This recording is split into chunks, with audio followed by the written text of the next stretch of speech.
Hello, everyone. My name is Isaac, and I'm here representing Team Alpha. Now, I'd like everyone to close their eyes and imagine life without one of their hands.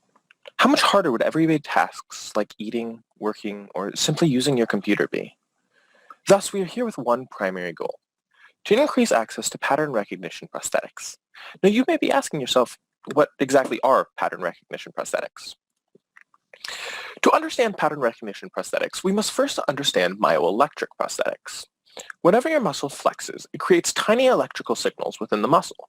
By putting electrodes on either side of the muscle, we can know when those muscles are flexing and how intensely they're flexing.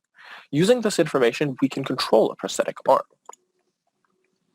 With myoelectric prosthetics, there are two strategies for getting these electrical signals. The first is direct control. In this method, two electrodes are placed on two separate muscles. Flexing one muscle works as an on switch, while flexing the other works as an off switch. This allows a prosthetic arm to grab and release. With pattern recognition, 8 electrodes are placed in a ring around a series of muscles. By performing different motions with your hand, the sensor can detect corresponding signals. Direct control is much cheaper than pattern recognition, but it offers much less optionality in moving your hand. The primary markets we intend to target are prosthetic manufacturers and research institutions. The manufacturers are primarily looking for a reliable, low-cost alternative, while research institutions really prioritize ease of use with low cost.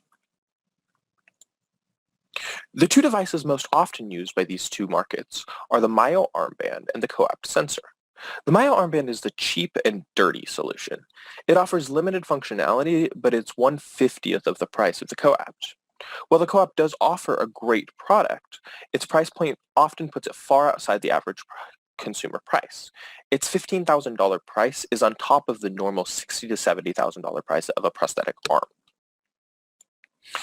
So during Invent Oregon, we've been able to make two excellent strategic connections in both of our potential markets through OHSU and Arm Dynamics. Both of these organizations have been integral in our product development and market analysis process. The three primary insights we've gained by talking with these strategic partners are that the sensor we are designing must have a low cost, must be easy to use, and be very reliable.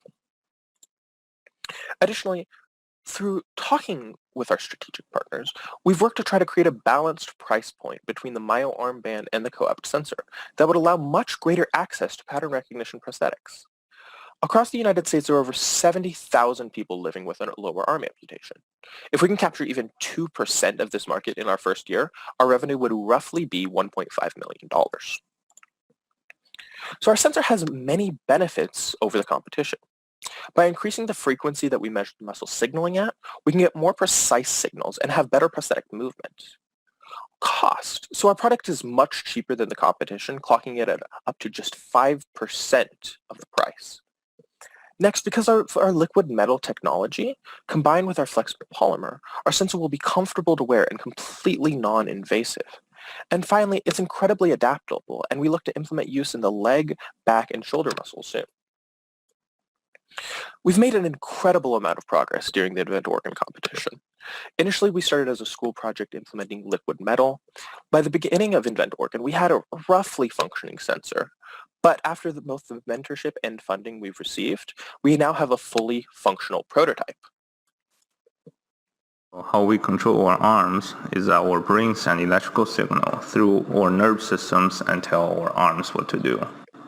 And even if you have already lost your limbs, the signal still exists. And our product is designed to pick up the signal and send it to prosthetic hand. And right here, we present our demo.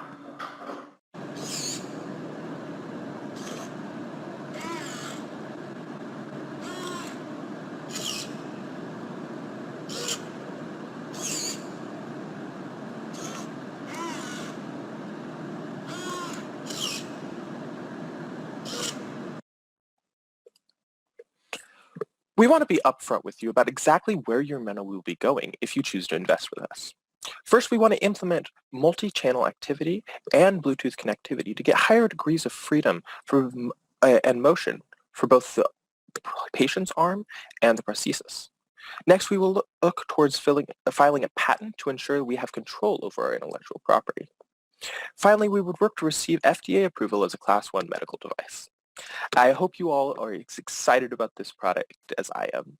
Thank you so much, and we're open to any questions you have.